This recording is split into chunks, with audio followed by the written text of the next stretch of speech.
Di dalam kurang lebih sekitar 1 bulan ini, saya diizinkan Tuhan bersama dengan istri saya melayani beberapa anak-anak di mana mereka mengambil keputusan untuk suicide, mau bunuh diri, mereka menyiksa diri mereka, dan berbagai fenomena yang lain, mereka mengalami depresi dan sebagainya.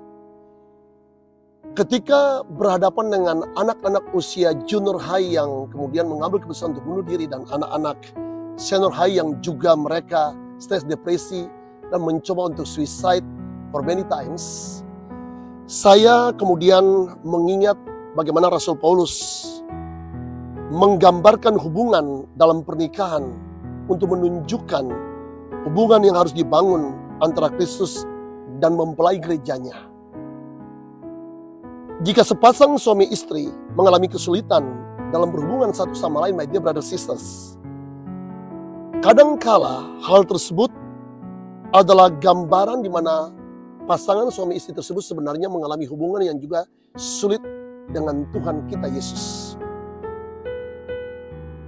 Ketika sebuah pernikahan mengalir bersama-sama dengan tujuan Allah, maka kita dapat melihat sebuah gambaran tentang hubungan dengan Kristus. Efesus pasal 5 ayat 31 sampai dengan ayat yang ke-32.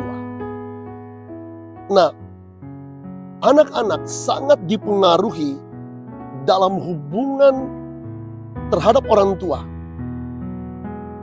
terutama posisi ayah.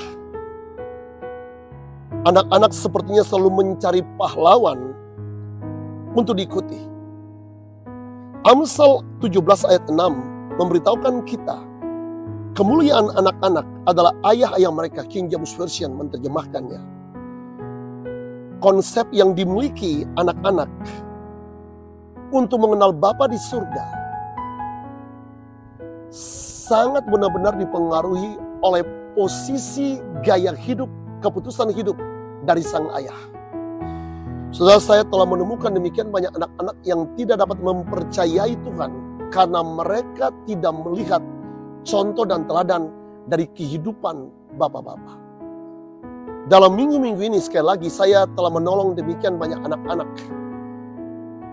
Kami baru saja menyelesaikan sebuah retreat encounter di Cornerstone School. Dan saya telah menemukan anak-anak yang mau bunuh diri, anak-anak yang kemudian mereka terikat dengan dosa-dosa seks. Di masa remaja, mereka telah rusak gambar diri mereka karena mereka telah menyaksikan papa-papa mereka menggampar, menempeleng, memukul, menyiksa mama-mama mereka. Ada seorang anak gadis remaja usia grade 7 di junior high. Dia datang dari background anak Muslim. Dan dia telah ditinggalkan oleh ayahnya sejak dia dalam kandungan. Dan dia benar-benar mengalami kerusakan gambar diri. Dia ingin bunuh diri berkali-kali. Brothers and sisters, terutama saya sekali lagi ingin datang pada semua laki-laki. Mari pikirkan baik-baik kehidupan. Bahwa jika engkau terus hidup dengan kesenangan-kesenangan duniawi, engkau akan merusak anak-anakmu. Kembalilah bertobat.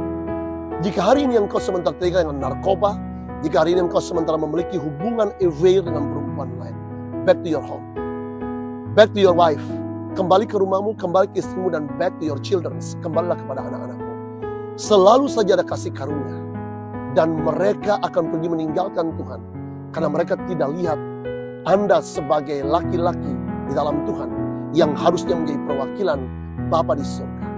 Dan saya telah melihat demikian banyak anak-anak yang kembali ke Tuhan setelah ayah-ayah mereka kembali ke Tuhan. Pilihannya ada di tangan Anda, my brothers.